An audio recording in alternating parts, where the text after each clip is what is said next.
Israel గాజాపై భీకరమైన air strikes మొదలెట్టింది. దాదాపు 200 పైగా గాజాలో ఈ ఎయిర్ స్ట్రైక్స్ వల్ల మరణించారంట. దానిలో చాలామంది చిన్న పిల్లలు కూడా ఉన్నారంట.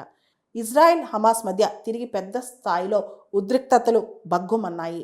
ఈసారి గాజాపై ఇజ్రాయెల్ విపరీతమైన బాంబుల వర్షం కురిపించింది. ఎయిర్ స్ట్రైక్స్తో దాదాపు 200 మంది చనిపోయారు.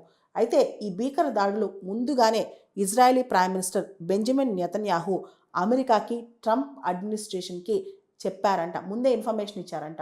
ఈ దాడుల గురించి మేము దాడి చేయబోతున్నాం గాజా పైన అని చెప్పి ట్రంప్ అడ్మినిస్ట్రేషన్కు, వైట్ హౌస్కు ఇజ్రాయెల్ ముందే ఇన్ఫర్మేషన్ ఇచ్చిందంట.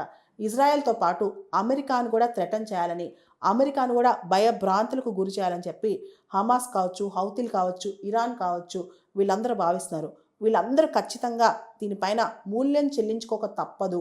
ఇప్పటికే ఈ విషయాన్ని డొనాల్డ్ ట్రంప్ ఆల్రెడీ చెప్పేశారు అని చెప్పి కూడా వైట్ హౌస్ మీడియా వాళ్ళు చెప్తున్నారనమాట. ఒకవైపు ఇజ్రాయెల్ హమాస్ మధ్య గత 2 మాసాలుగా అంటే జనవరి 19 నుంచి మార్చ్ 1 వరకు టెంపరరీ సీజ్ ఫైర్ జరిగింది. అయితే మళ్ళీ సెకండ్ ఫేజ్ దీన్ని ఎక్స్టెండ్ చేస్తామని చెప్పి టాక్ జరుగుతున్నాయి. ఈ తరుణంలో ఇజ్రాయెల్ మళ్ళా గాజాపై విరుచుకుపడిందనమాట. కాల్పుల విరమణ ఒప్పందం సంబంధించి ఇజ్రాయెల్ ఏకపక్షంగా దీన్ని మొత్తం ఉల్లంఘించిందని చెప్పి, బందీలు ఎవరైతే హోస్టేజెస్ ఉంటారో వాళ్ళ యొక్క ప్రాణాలు ఇజ్రాయెల్ పణంగా పెట్టిందని చెప్పి హమాస్ ఆగ్రహం వ్యక్తం చేసిందనమాట. కొద్ది రోజుల క్రితం హమాస్కు అమెరికా అధ్యక్షుడు డొనాల్డ్ ట్రంప్ చాలా గట్టి వార్నింగ్ ఇచ్చారనమాట. మీరు కనుక గాజాని ఖాళీ చేయకపోతే, మీరు కనుక బందీలను వదలకపోతే నాశనం చూస్తారు, నేను మిమ్మల్ని వదిలిపెట్టనని చెప్పి హమాస్కు డొనాల్డ్ ట్రంప్ చాలా గట్టిగా వార్నింగ్ ఇచ్చారు.